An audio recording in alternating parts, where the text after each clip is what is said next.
Mesdames et messieurs, bonjour. Je tiens d'abord à vous remercier d'avoir été nombreux à visionner la première partie de mon intervention. Pour ceux qui ne l'ont pas fait, il serait bon de s'y reporter rapidement, puisque vous pourrez remarquer que j'avais prédit que les assurés sociaux pourront quitter leur caisse assez rapidement. Eh bien, j'ai été pris de court. La sécurité sociale ainsi que le RSI ont, grâce à la loi dont j'ai mis le lien juste après ces quelques mots, vous ont permis de les interroger sur votre affiliation. Et bien voilà, il est temps de leur dire que vous ne souhaitez pas être affilié chez eux.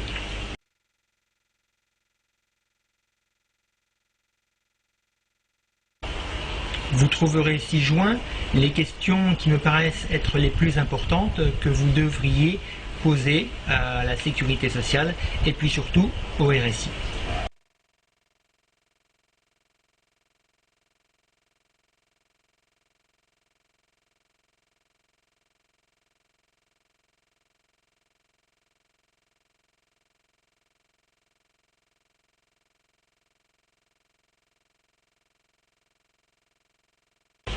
Certains d'entre vous me diront que cette loi prévoit le remboursement des sommes indues.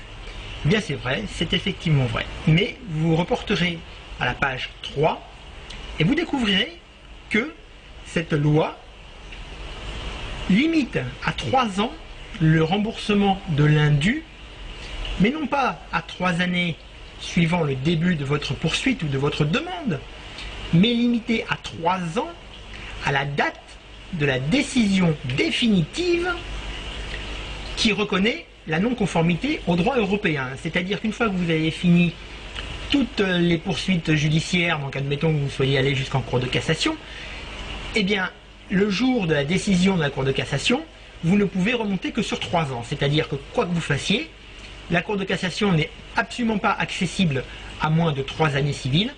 Donc, lorsque vous aurez votre beau jugement, eh bien malheureusement, vous ne pourrez pas toucher les sommes qui correspondent à vos droits. C'est comme ça, c'est prévu pour que vous ne puissiez pas vous faire rembourser, c'est évident.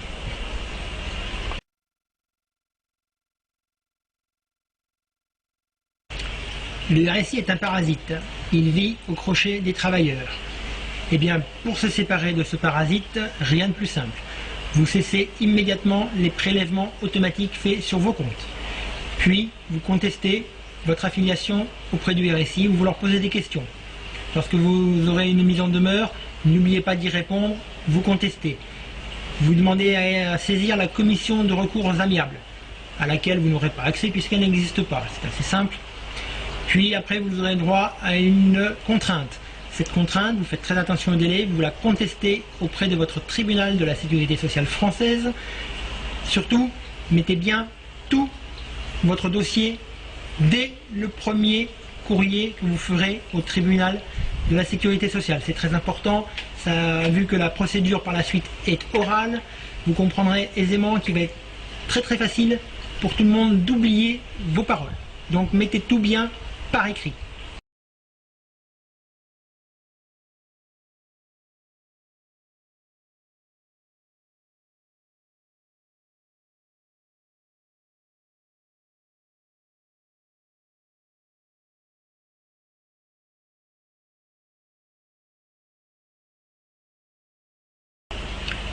J'ose espérer que je ne suis pas le seul à avoir remarqué la recrudescence de publicité concernant les assurances et les mutuelles de santé devant les chaînes nationales de télévision.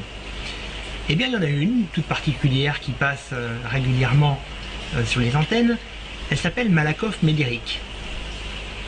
Eh bien, il faut savoir que le délégué général de Malakoff Médéric n'est autre que M. Sarkozy. Guillaume Sarkozy, le frère de notre président. Et bien voilà, une société qui sera la première à être servie lorsque la libération des caisses de sécurité sociale aura été avouée aux Français. Je n'ose imaginer le tollé que cela fera. Enfin, on en a déjà une petite idée. Il y a déjà Jean Sarkozy qui semble être pas mal placé pour la défense.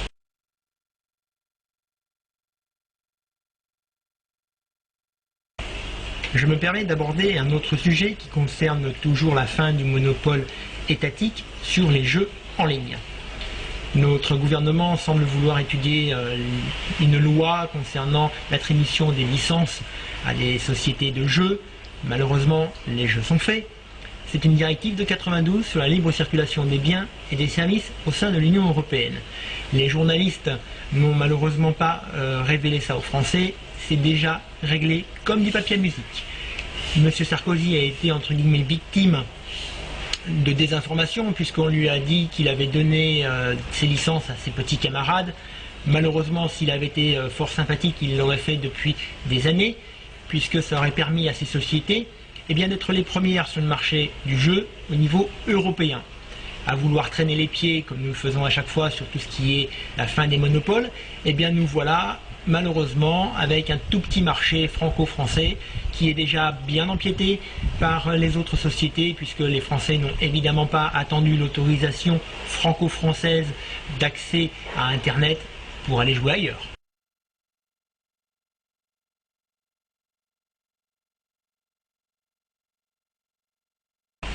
Merci de m'avoir écouté, et puis je reste joignable à l'adresse email qui va s'afficher juste après.